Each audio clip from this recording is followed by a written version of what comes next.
رمضان ہے، روزہ، ابھی رمضان میں 2 مہینے باقی ہے، رجب کا چاند نظر آ رہا ہے، اور اللہ کے نبی کو شوق چڑھ گیا کہ واہ، فرمایا کہ اللہ ہمارے رجب میں برکت دے، ہمارے شعبان میں برکت دے، اور ہمیں رمضان تک تو پہنچا دے۔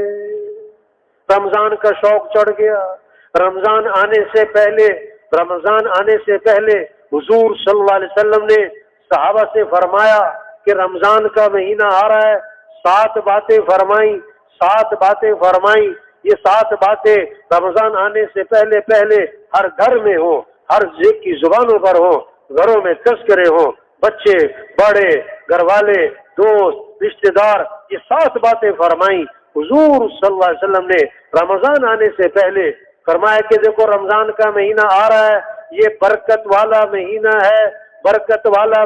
ہے، برکتیں سمیٹتی ہیں۔